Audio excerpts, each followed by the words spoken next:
Welcome to another episode of the Bark Brigade podcast by Doggozila Magazine. So, picture this. You're standing in your backyard, you've got your morning coffee, feeling the warm sun, taking a deep breath of fresh air. Sounds lovely. Right. It is, until you glance over at your beloved, sweet, incredibly expensive domestic dog, and while they are snacking on something absolutely unthinkable. Oh, yeah, the ultimate mood killer. Exactly. If you have witnessed your dog eating their own waste, just, take a deep breath. You're probably looking around to make sure the neighbors didn't see it, feeling this profound wave of embarrassment and, frankly, disgust. Oh, totally. You start wondering where you went wrong as an owner. Yes. But the very first thing we need to do today in this deep dive is completely shatter that stigma. You are not alone. No, not at all. Actually, the baseline data from the veterinary sources we're analyzing today is going to completely change how people view this. I mean, I hope so, because it feels like a really taboo topic. It is, but the statistical normalization of this behavior is just staggering. We're looking at research showing that anywhere between 23% and 49% of domestic dogs have eaten feces at some point in their lives. Wait, 49%? That's practically half. Yeah, think about that upper end. Nearly half of all domestic dogs. What this tells us fundamentally is that a dog engaging in this, they're not broken. Right, they aren't just bad or dirty dogs. Exactly. We are actually looking at a deeply ingrained biological, evolutionary, and behavioral puzzle that has just been completely misunderstood by modern pet owners. So basically, nearly half the dogs at any given dog park have probably dabbled in this at least once. Yeah, pretty much. That completely changes the framing. It's not some bizarre anomaly. It's a standard feature of the canine operating system.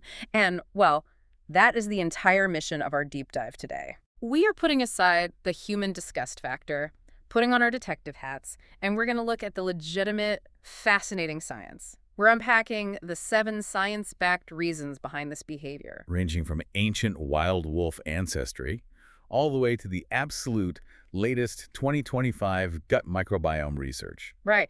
And most importantly, we are going to equip you, the listener, with a practical, step-by-step plan to stop this habit at home using things you probably already have in your kitchen right now. Because the key to stopping it is just understanding the biological mechanisms driving it. Once we break down the methodology of these recent veterinary studies, the interventions just make perfect logical sense. I want to start by winding the clock way, way back, because my immediate thought when I see a dog do this is, how could a behavior this completely unhygienic possibly have survived natural selection? It seems counterintuitive, right? Totally. Evolution is supposed to be this ruthless filter that weeds out behaviors that get an animal sick. Eating waste seems like a fast track to an infection.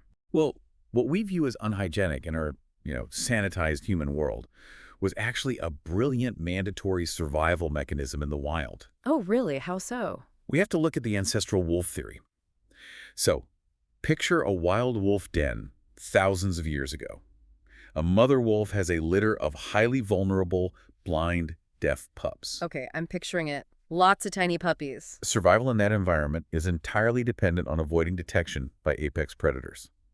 And a den is just a stationary target. Right. If you're a bear or a larger predator, you're constantly scanning the forest for an easy meal. A den full of puppies is an absolute goldmine. And the primary way a bear locates that den isn't sight, it's scent. When those pups generate waste, it creates this massive flashing neon scent trail that broadcasts vulnerable prey located here to every predator within miles. Wow. So she has to get rid of the evidence. Exactly. To protect the pack, mother wolves would meticulously consume their pups' waste. It wasn't a choice. It was a mandatory cleaning duty to eliminate those scent trails. She kept the den completely sterile and undetectable. So this programming is just woven incredibly deep into canine DNA. It is. Modern domestic dogs, even the ones sleeping on, like orthopedic memory foam beds in gated communities, they've retained this software. Right. When a female dog does this, she is fulfilling an ancient tactical cleaning duty to keep her family alive. Okay, that makes total sense for a nursing mother. But the sources highlight a time frame for this behavior that completely blew my mind. And it involves the broader dog population. Oh, you mean the 2025 UC Davis survey? Yes, I'm looking at this massive study They analyzed over 3,000 dogs, which is a fantastic sample size for a veterinary behavioral study. It's huge data. And they found that 92% of the dogs that engage in this behavior exclusively target fresh feces, feces that is less than 2 days old. Yep, the fresh poop phenomenon. They almost completely ignore the old dried out waste. My instinct is that this is just a preference for texture, but from an evolutionary standpoint, there has to be a biological reason they're so specific about that timeline, right? There absolutely is. The preference for fresh waste directly ties to the parasite prevention theory. The timeline of 2 days is incredibly precise and biologically significant. So what happens after 2 days? Well, in the life cycle of most dangerous intestinal parasites, the eggs passed in the stool require time in the environment to develop into an infectious stage. They do not hatch and become a threat within that initial 48-hour window. Wait, if I'm understanding this correctly, a dog eating fresh waste is actually trying to be hygienic. From a wild canine perspective, absolutely. A dog's nose is tens of thousands of times more sensitive than ours. They can detect the exact chemical age of that waste. That is wild. So by consuming it while it is fresh, before those parasite eggs can incubate, hatch, and contaminate the soil around the den, the dog is actively removing a severe health threat from their living area. That is a highly selective, purposeful action. Exactly. Their olfactory system knows exactly what is safe to eliminate from the environment and what is too old and therefore, teeming with active parasites. It completely reframes the whole thing. The dog isn't being gross. The dog is acting as an ancient, tactical survivalist, maintaining the biological security of the perimeter. It's actually kind of impressive when you think about it. It really is, but that is the adult dog. Anyone who has brought home a new puppy knows they are a completely different story. They get into absolutely everything. Oh, the puppy face. Yeah. How does this evolutionary instinct translate to an 8-week-old puppy who has never seen a predator in its life? So for new puppy owners, the dynamic shifts from tactical survival to what we call the puppy copycat phase. The copycat phase. Yeah, puppies are developmental sponges. They learn how to interact with the world by observing and mimicking their mothers. Right, monkey do. Precisely. If a mother dog is rigorously cleaning the whelping box by consuming the waste, driven by that ancestral den cleaning instinct we just discussed, the puppies are absorbing that visual information. So they see mom doing it, and they just assume this is standard operating procedure for a dog. They essentially just blindly copy a family tradition. They have zero understanding of the evolutionary context, no idea about bears or parasites. They just recognize that mom interacts with waste this way, so they try it themselves. Yes. But the encouraging news for new owners is that the vast majority of puppies simply outgrow this phase by the time they reach 9 to 12 months of age. Oh, that's a relief. Once they become independent and stop mimicking maternal behaviors, the habit drops away. The danger is when the behavior isn't managed during that window and it becomes normalized into their daily routine. So the big takeaway for the listener who is currently panicked about their new puppy snacking in the yard is to just take a breath. Take a huge breath. It is a learned family tradition, a copycat behavior, not a sign that your puppy is deeply disturbed or permanently broken. You just have to manage the environment, which we will get to. We definitely will. But that 48-hour window and the den hygiene makes perfect sense for wild wolves and nursing mothers. It brings up a huge question for the domestic side, though. Which is, if an adult dog isn't a mother, isn't a puppy, and isn't trying to hide from a bear, why are they suddenly doing this right after eating a massive bowl of commercial dog food? That points us directly toward the food bowl. It does. Nutrition is the most common modern trigger for the urge. Evolution provides the background software, but a nutritional void activates the behavior today. A nutritional void, like they're missing something. Exactly. The veterinary data points heavily toward a lack of B-complex vitamins, specifically vitamin B12, as a primary driver. If a dog is missing B12, what does that actually do to them internally that pushes them toward this extreme behavior? Well, a severe deficiency causes a condition known as pica, which is the desperate consumption of non-food items. Like eating dirt or rocks. Dirt, rocks, and, yes, waste. Vitamin B12 is crucial for nerve function, brain health, and red blood cell formation. When a dog's body is depleted of it, the brain essentially sounds a biological alarm. Sending urgent signals that vital nutrients are missing. You got it. We have to remember what feces actually is mechanically. It is the byproduct of digestion. It still contains undigested proteins, fats, and crucially heavily synthesized B vitamins produced by gut bacteria. Wow. So to a dog whose internal alarms are screaming for B12, that pile in the yard doesn't register as waste at all. Not even a little bit. To their nose, it smells like a valid, life-saving food source that contains the exact biochemical compound their body is desperate for. That's crazy. And this is why you cannot discipline a dog out of a biological deficiency. Simple blood tests performed by a veterinarian are the only way to definitively identify if these underlying nutritional voids are the root cause. Because studies consistently show that when veterinarians supplement with B vitamins, the behavior reduces dramatically, right? Oh, yeah, in more than half of the affected dogs. A blood test has to be step one, but sometimes the vitamins are actually in the food, and the dog still acts like they are starving. Yes, that leads us to the medical conditions the sources outline, like EPI and IBD. Walk me through what is physically breaking down in the dog's body with those diseases. So EPI is exocrine pancreatic insufficiency, and IBD is inflammatory bowel disease. Both are severe malabsorption issues. Meaning the gut isn't absorbing the good stuff. Exactly. Let's look at the cellular level. A dog with EPI has a pancreas that is failing to produce the digestive enzymes necessary to break down starches, fats, and proteins. And IBD. A dog with IBD has chronic inflammation in the intestinal lining. That inflammation acts as a physical barrier, preventing digested nutrients from passing into the bloodstream. So they're eating a full, rich meal, but the goodness of that food is just sliding right through them without ever entering their system. It's a devastating reality for these dogs because their brain receives constant, relentless starvation signals. Even if they just consumed 3 cups of premium food, their cells are literally starving. Oh man, that's awful. It is. Consuming feces becomes a desperate, frantic attempt to recapture the missing calories and nutrients that slipped through the digestive tract the first time. So it's a legitimate medical crisis.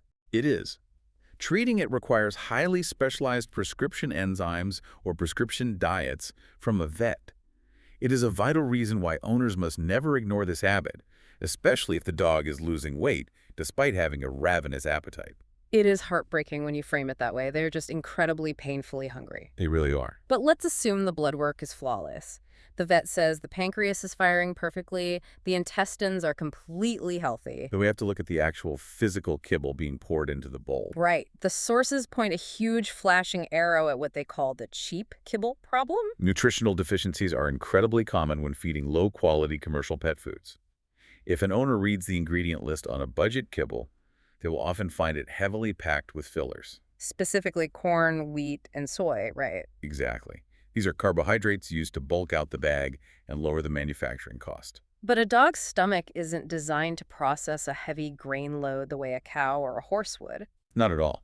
A canine digestive tract is relatively short and optimized for processing proteins and fats quickly. When a dog consumes a diet entirely based on complex corn and wheat fillers, a massive portion of that material simply passes straight through their digestive system. Because it isn't being effectively broken down by their stomach acids or enzymes. Right. So if the grain isn't breaking down, does it come out the other end smelling the same way it went in? Mechanically speaking, yes. The stool produced from a filler-heavy diet still retains the smell and the flavor profile of the original meal. Yikes. The filler did not chemically change enough during the digestive process to register to the dog's nose as depleted waste. So the dog sniffs it, and their brain simply registers, oh, here is a second helping of my dinner. The fix for that seems incredibly straightforward then. If cheap kibble is the culprit, what happens when an owner switches the diet? Upgrading to a high-protein, meat-first diet is often the most rapid, non-medical intervention. When a diet features named meat like chicken, beef, or salmon as the primary ingredient, and you eliminate those heavy grain fillers and artificial colors, the dog's body becomes highly efficient. It digests and absorbs the vast majority of the meal. Exactly. And what comes out the other end is truly depleted, unappealing waste. The sources note that making this switch often stops the stool-eating behavior within just 2 weeks. Just 2 weeks? Yeah, because the dog is no longer seeking missing nutrients, and the waste no longer smells like food. I love how logical that is. The nutritional void gets filled, the symptom vanishes. But what if the diet is already perfect? We've covered the DNA, we've covered the food bowl. Let's get into the absolute cutting-edge science from 2024 and 2025. The microbiome breakthrough. Yes, because this is where the research gets incredibly futuristic. What happens in that space between eating and digesting? Let's talk about the gut. The gut microbiome is arguably the most exciting frontier in current veterinary science regarding coprophagia. We're talking about the trillions of microscopic bacteria living inside the dog's intestines. Trillions of them. Trillions. The 2025 clinical findings have definitively established a profound biological link between low microbial diversity and coprophagic cravings. Okay, when you say low microbial diversity, you mean the dog simply doesn't have enough different types of good bacteria operating in their stomach. Precisely. The gut microbiome functions almost as a second brain. These bacteria, they don't just passively digest food, they actively produce neurotransmitters, hormones, and chemical signals that travel up the vagus nerve directly to the brain. So they are actively talking to the brain. Yes, they influence a dog's mood, their anxiety levels, and critically, their cravings and appetite. When a dog has low diversity and unhealthy, unbalanced gut, those bacteria send skew, highly abnormal hunger signals to the brain. It feels like a massive factory where the workforce is completely mismanaged. That is a perfect analogy. If you have the right workers, the diverse good bacteria, they build the right products, they send healthy signals up the vagus nerve saying, I'm full, my nutrients are balanced, we're good. Right. But if a dog has been on antibiotics or had a poor diet and those good workers die off, the factory gets taken over by a bad workforce. They start producing defective products, sending out these chaotic cravings that tell the dog's brain, go out in the yard and eat that waste immediately. That factory analogy perfectly encapsulates the mechanics detailed in the massive 2025 Veterinary Sciences Review. The researchers demonstrated how repopulating that factory with specific probiotic strains is rapidly becoming the gold standard treatment. So they just give them good bacteria. Basically, yes. They conducted trials with affected dogs, placing them on a targeted probiotic protocol. And the clinical findings were robust. Did they stop eating it? The dogs receiving the probiotics showed a significant reduction in the behavior compared to the control group. The new healthy workforce physically altered how the dog's brain perceived the feces. It stopped registering as a food source because the vagus nerve was finally transmitting balanced, healthy satiety signals. That is a phenomenal biological intervention. But the sources mention something even more radical for the dogs, where simple probiotics just aren't enough. The really severe cases. You're talking about fecal microbiota transplantation. FMT, yes. Yeah. What does that procedure actually look like? FMT is a revolutionary procedure for the most stubborn cases. It involves taking donor stool from a rigorously screened, supremely healthy dog. A super pooper, if you will. Exactly. A dog with perfect digestion and immense microbial diversity. That donor material is processed and then physically introduced directly into the gastrointestinal tract of the sick dog, often via an enema or endoscopy. The goal being to completely overwrite and reset the sick dog's microbiome almost overnight. That's the idea. That sounds like something straight out of a science fiction medical bay. Taking an entire ecosystem from one animal and transplanting it into another to cure a behavioral craving. It sounds wild, but early case studies are showing remarkable promise. Dogs that have failed every other treatment, high-protein diets, behavioral training, deterrence, they're responding to FMT. That's incredible. The profound takeaway from these transplants is the absolute proof that severe coprophagia is very often a genuine, deep-rooted physical and chemical issue, not merely a dog being stubborn or poorly trained. Let's actually compare that biological resolution to traditional behavioral training, because the sources highlight a really illuminating 2025 study involving a citronella collar. Oh, yes. That study is crucial to understand. If an owner just wants to train the behavior away, how does that stack up against fixing the gut? Let's look at the methodology. Researchers took 14 Labrador retrievers that habitually ate feces.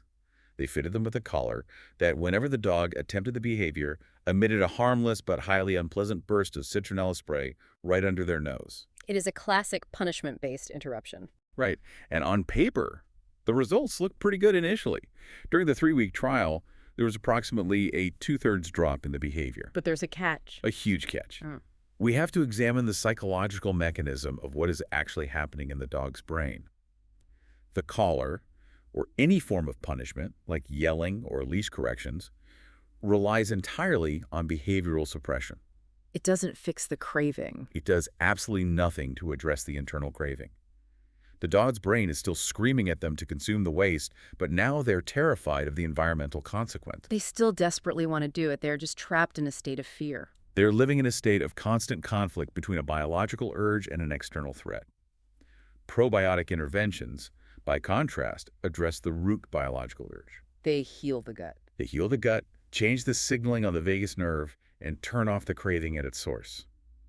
A dog with a healed gut simply walks past the waste because they have no desire for it, not because they are afraid of a spray collar. Biological resolution always triumphs over behavioral suppression.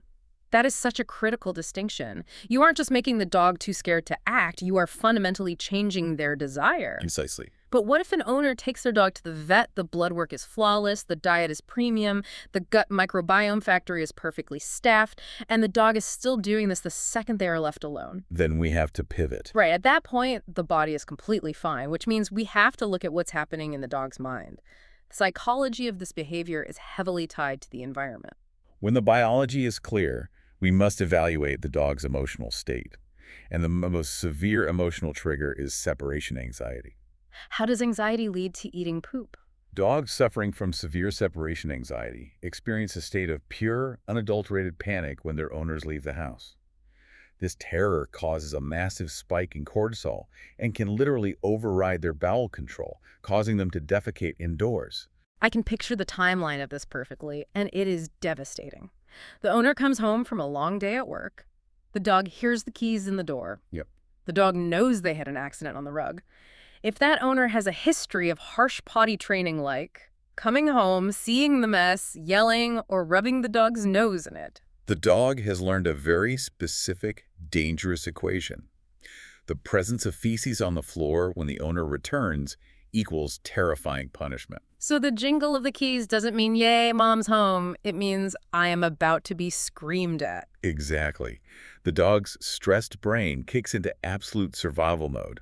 The only logical way a dog can avoid the impending wrath of the owner is to completely hide the evidence. Oh, wow. And the only physiological way a dog can make that evidence disappear is to consume it as fast as possible before the door opens. So when an owner loses their temper and yells at their dog for having an accident, they're the ones directly causing the dog to eat it the next time. Unfortunately, yes. Yelling never answers the why of a behavior. It only creates a secretive, highly anxious dog. The dog just waits for the owner's back to be turned, or for the owner to leave for work, and then frantically consumes the waste out of sheer fear. They never learn the correct outdoor potty behavior because their entire focus is consumed by hiding their mistakes to survive the owner's return. The owner is inadvertently trapping the dog in this cycle of panic. But anxiety isn't the only psychological trigger. The sources point heavily to boredom, particularly in high-energy working breeds. Oh, boredom is a massive factor. Breeds like Border Collies, Australian Shepherds, and Huskies are genetically engineered for intense, prolonged labor. Their DNA is screaming at them to herd sheep across a mountain for 10 hours a day or pull a heavy sled through the snow. Right. So when you take a dog with that immense mental and physical requirement and place them into a standard, quiet, unstimulating suburban yard for 8 hours, Their brain has to find something to do or they will lose their minds. they require constant mental engagement. Without it, that boring, empty yard turns into what veterinary behaviorists call a snacking buffet. A snacking buffet. That paints a picture. The dog isn't eating the waste out of spite or hunger.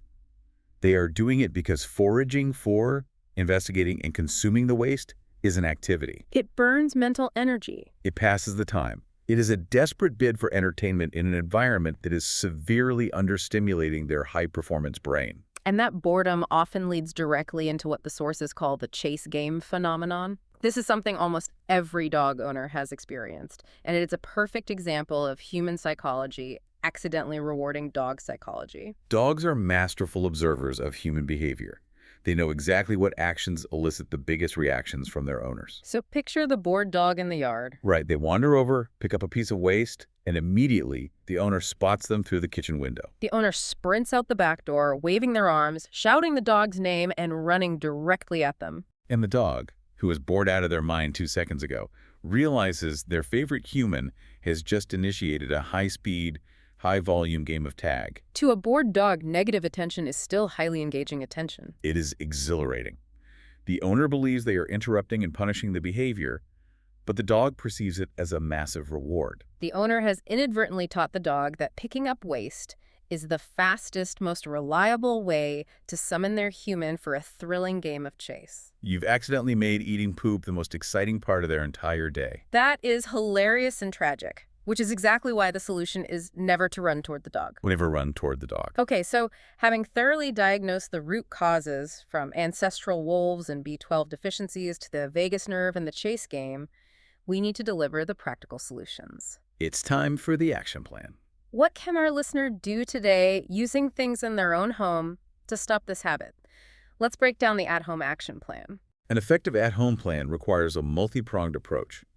Dietary additives to alter the waist, lifestyle adjustments to address the psychology, and positive reinforcement training. Let's start with the dietary deterrents that most people already have in their kitchen. The sources mention two widely recommended household items. Pineapple and pumpkin. They're both incredibly effective, but they work in entirely different ways to achieve the same goal. Let's compare the efficacy of these two. How does adding a fruit like pineapple stop a dog from eating their own waste? Pineapple works through highly effective enzymatic action. When using fresh or canned pineapple, and it is critical that owners use pineapple canned in 100% juice, absolutely never in heavy syrup due to the dangerous sugar content, you're introducing an enzyme called bromelain into the dog's digestive tract. Okay, bromelain, what does that do? As the bromelain passes through the dog's system, it dramatically alters the chemical composition and the flavor profile of the resulting feces. It makes the waste incredibly bitter, acidic, and highly unappealing to the dog's palate. It essentially ruins the taste of the second helping we talked about earlier. Exactly. It acts as a powerful flavor deterrent. For a medium-sized dog, adding just 2 to 3 tablespoons of pineapple to their daily meals can show results rapidly. How rapidly? Because it relies on a digestive enzyme, it typically works within 24 hours. The waste produced the very next day will carry that altered, bitter flavor profile. So pineapple is your fast-acting flavor changer? What about pumpkin? I always hear about pumpkin being a miracle food for a dog's stomach. It really is. Yeah. Pumpkin deters the behavior primarily through soluble fiber. When adding pure pumpkin puree, again, ensuring it is 100% pure pumpkin and never a sugary spiced pumpkin pie filling, the massive hit of dietary fiber fundamentally changes the physical consistency, texture, and smell of the stool. So it creates a bulkier, less appealing texture for a dog seeking a snack. Yes, and it carries massive secondary benefits for the gut. Right, the microbiome. The fiber acts as a prebiotic, feeding the good bacteria in the microbiome factory we discussed earlier. It regulates bowel movements, improves overall canine digestive health, and naturally reduces the cravings caused by minor imbalances. How much do you use? Owners should use about 1 to 2 tablespoons daily. The timeline for pumpkin is slightly longer than pineapple. It typically takes about 3 days of consistent feeding for the stool's consistency to change enough to actively deter the dog. So you have pineapple for a 24-hour enzymatic flavor change and pumpkin for a 3-day texture change that also boosts gut health. That is an incredibly practical toolkit. That's a great starting point. But additives aren't enough on their own. The sources outline 3 specific household lifestyle changes that owners need to implement immediately. Let's run through them. The first lifestyle change addresses the nutritional void. Switch the dog to a named meat, high-protein diet that is free from heavy grain fillers and artificial colors. This ensures maximum nutrient absorption. Got it. And the second? The second change addresses the psychology of boredom. Owners must add puzzle toys to meal times, implement daily trick training sessions, and take longer, more physically engaging walks. This is non-negotiable for high-energy breeds. Burn that energy. And the third? The third change addresses anxiety. Owners must completely stop chasing the dog, stop yelling over accidents, and exclusively implement positive reinforcement training. Speaking of positive reinforcement, the sources highlight one specific training command as the ultimate behavioral weapon against coprophagia, the leave it command. Yes, it is essential. If I'm a new puppy owner, how do I actually build that command from scratch so it works in the real world? The foundational principle of teaching leave it is building impulse control through the economy of choice. You must never start by trying to teach this command outside with actual feces. Too distracting. Way too distracting. The environmental distraction is too high, and the value of the waste to the dog is too great. You have to start incredibly small. Set them up for success indoors first. Always indoors, in a quiet, distraction-free room. You start with an item of very low value to the dog, like a crumpled piece of paper or a boring toy. You place it on the floor. Okay. As the dog moves to investigate it, you clearly say, leave it. The absolute microsecond the dog breaks focus from the paper and looks up at your face, you mark that exact moment with an enthusiastic yes and instantly reward them with a remarkably high-value treat. It's something they rarely get, like boiled chicken breast or a cube of cheese. Exactly. You are teaching them that ignoring the garbage on the floor magically produces premium chicken from the sky. You are literally rewriting their internal reward system. You are. Gradually, you increase the difficulty. You move from a piece of paper to placing a regular dry dog biscuit on the floor. Leave it. They break focus, look at you, they get the premium chicken. And then take it outside. Once they have mastered this concept flawlessly inside the house, you transition to the yard. Eventually, you can apply the command the very second the dog spots the waste outside. Why is this positive reinforcement method so much more powerful for long-term change than just scolding them or using the citronella collar we talked about? Because punishment tells a dog what not to do, but it leaves a vacuum. It doesn't tell them what they should do instead. Ah, that makes sense. Leaves it do. It builds trust. Yeah. It provides the dog with a clear, highly rewarding alternative behavior looking at their owner.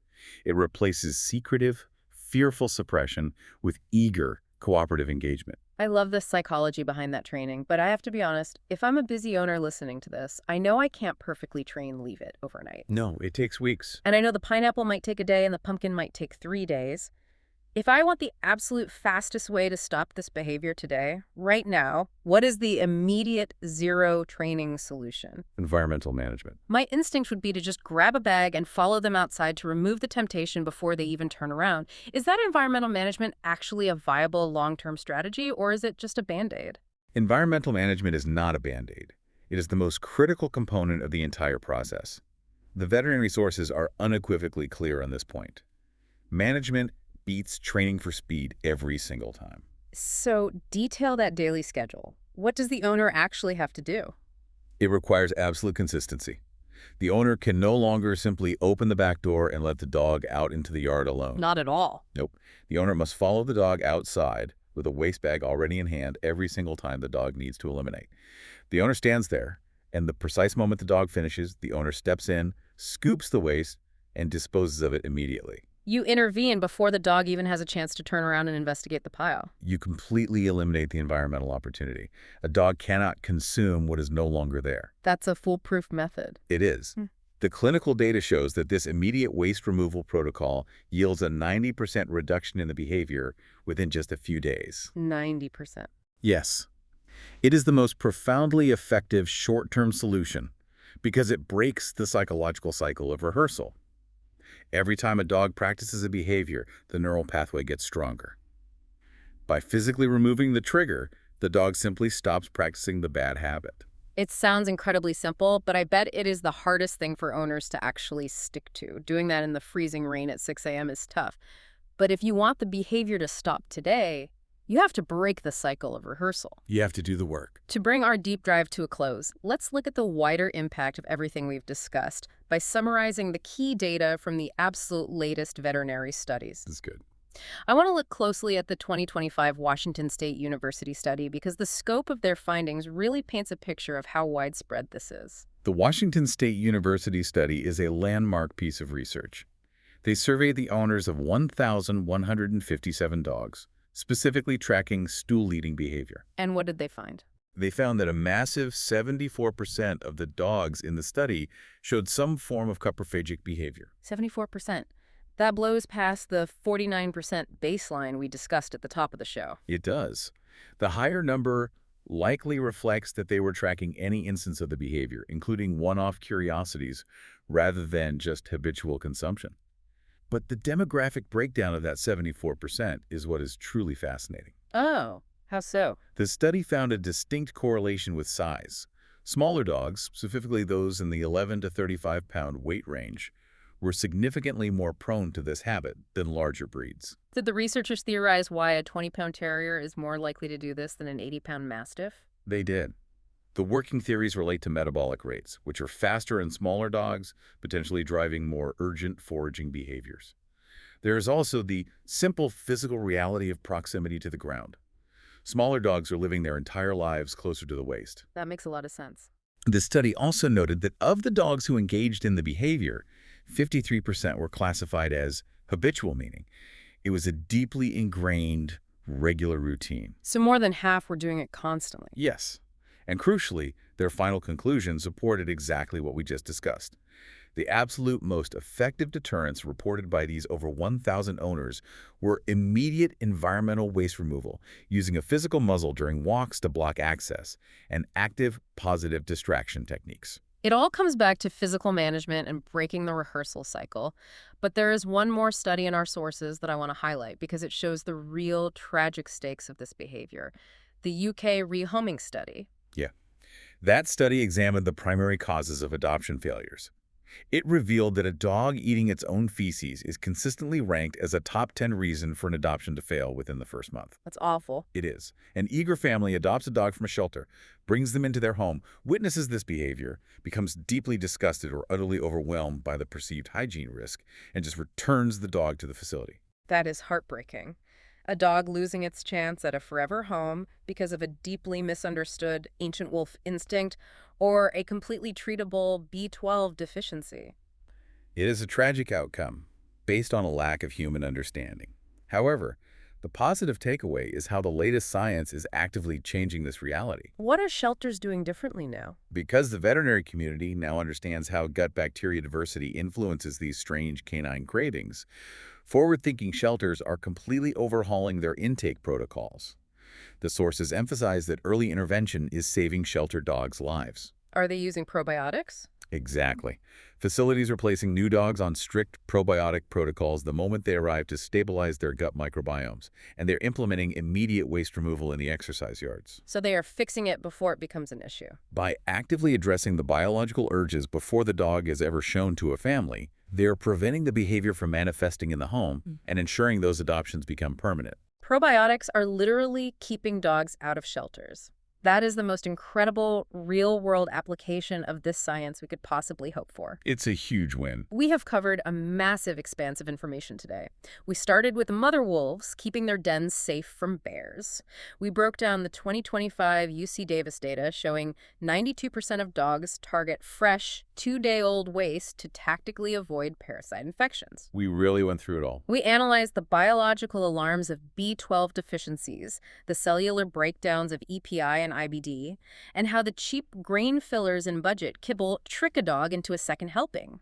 We explored the futuristic reality of the gut-brain axis, how low microbial diversity creates defective vagus nerve cravings, and how probiotic strains and fecal microbiota transplants are the new gold standard for healing. And we can't forget the psychology. Right. We unpacked the tragic psychology of separation anxiety, the extreme boredom of high-energy breeds, and the accidental rewards of the chase game. And we armed you with a practical plan: enzymatic pineapple to alter flavor, soluble pumpkin fiber to improve gut health, positive reinforcement leave it training to build trust, and the absolute necessity of immediately scooping the yard to break the cycle of rehearsal. It is a deeply complex behavioral puzzle, but as we've walked through the mechanics, it is entirely logical when viewed through the combined lenses of evolutionary survival, internal biology, and canine psychology. I want to leave you, our listener, with one final, slightly provocative thought to mull over. We know scientifically that a dog's nose is an absolute marvel of nature. Their olfactory senses are so unimaginably powerful and precise that they are currently being used in advanced medical settings to detect microscopic blood sugar drops in diabetic patients, and even to sniff out early-stage cancers in humans before machines can find them. Their noses are incredible. So, the next time you are standing in your yard and you see your dog engaging in this seemingly disgusting habit, I want you to reconsider your reaction. Maybe we should respect that what they are doing is actually them detecting something chemically or biologically wrong, whether it is lack of beneficial bacteria in their gut factory, a severe vitamin imbalance in their diet, or a lingering ancient instinct firing off to protect the family. They are just trying to fix a biological problem the absolute only way they know how. They aren't trying to be gross, they are just being dogs. Perfectly said. Thank you for listening, dear Brigadiers, and if you have any questions, visit the source article on Doggozila Magazine at doggozila.com. That was all for this episode, and until the next time, bye to all listeners of the Bark Brigade podcast.